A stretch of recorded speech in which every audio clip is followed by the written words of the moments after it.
کئی 100 سال پہلے کچھ لوگوں نے موومنٹس شروع کی.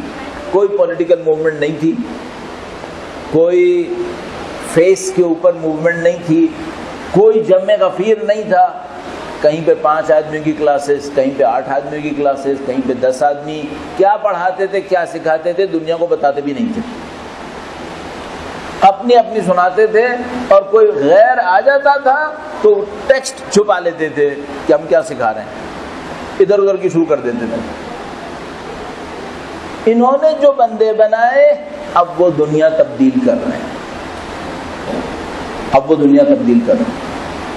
اس چین کا ایک آدمی امام خمینی جیسا ہے, اس چین کا ایک آدمی آیت اللہ بہجت ہے, اس چین کے ایک آدمی علامہ محمد حسین طباطبائی تفسیر المیزان کے مصنف ہیں. سب کے استاد ایک ہی جگہ پر ہے, سب کی چین ایک چین ہے. اور یہ عجیب ہے کہ وہ چین کیسے شروع ہوئی ہے. یہ جو نام میں نے ابھی آپ کے سامنے لیے, یہ سب ایک ہی چین کے نکلے ہوئے لوگ ہیں.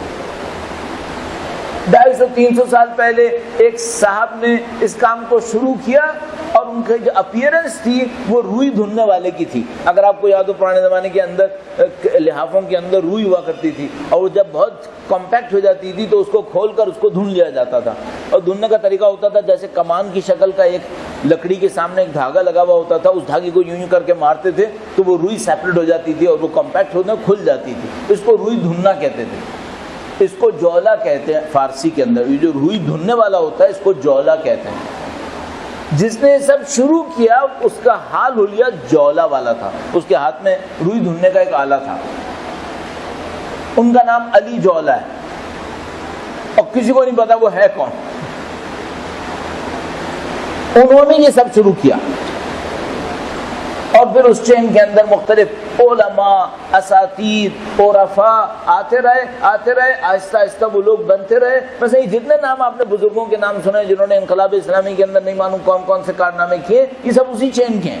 آیت اللہ شہید دستغیب لے لیجئے, میں نے آیت اللہ بہجت کا نام لیا, آیت اللہ حسن زادہ عملی لیا, آیت اللہ جوادی عملی لیا, آیت اللہ محمد حسین طباطبائی نے, شہید مطہری لے لیں, امام خمینی لے لیں, سب اسی چین کے لوگ ہیں. یہ اچھی خبر ہے. اس چین نے اب تک اپنے آپ کو چھپا کے رکھا تھا. کب تک؟ آج سے 40 سال پہلے تک. کام تو 200-250 سال سے کر رہے تھے. ہم لوگ اس اعتبار سے خوش قسمت ہیں کہ ان لوگوں نے اپنے آپ کو کھولنا شروع کر دیا. 1900 ابھی یاد کرتے بھی ذرا مشکل ہو رہی, 1986 کی بات ہے.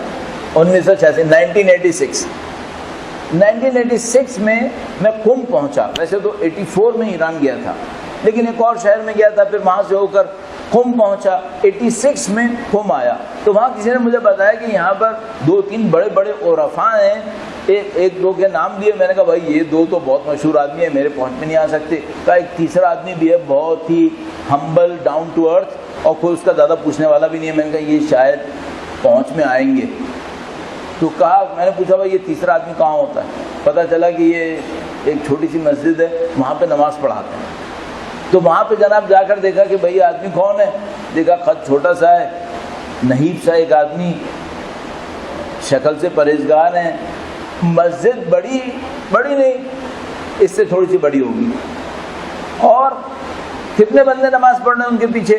میرے خیال میں ظہر کی نماز میں 20-22 لوگ ہوتے تھے, مغرب کی نماز میں 40-45 لگا لو.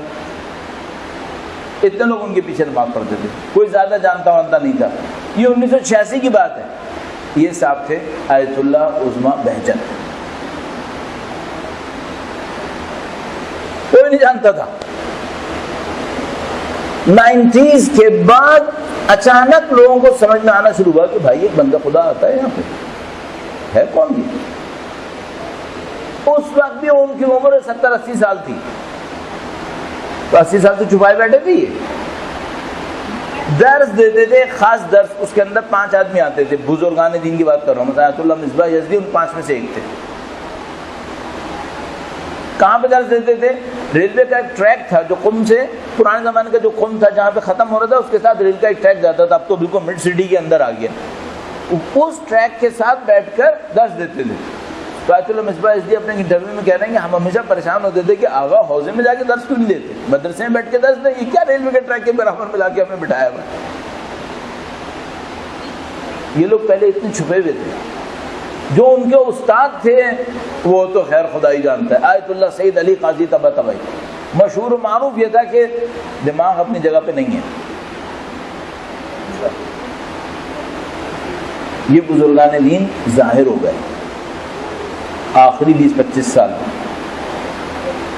اب کیا عالم ہے 1986 میں جس کا قوم میں نہیں جانتا تھا کوئی وہ کون ہے, اب میں دنیا کے جس کونے میں جا رہا ہوں آیت اللہ بہجت کا نام لیتا ہوں, لوگ جانتے ہیں. بھائی 86 میں تو قوم میں لوگ نہیں جانتے تھے. اچھا آپ کوئی جتنے لوگ جانتے ہیں آیت اللہ بہجت کا احترام کرتے ہیں, انہوں نے ان کی کوئی کتاب پڑھی کیا؟ نہیں. کوئی کلاس لی ہے؟ نہیں. کوئی لیکچر سنا ہے؟ نہیں. انہیں ان سے کیا ملا ہے ان کو بھی نہیں پتا, لیکن احترام سب کرتے ہیں. یہ اچھی خبر ہے.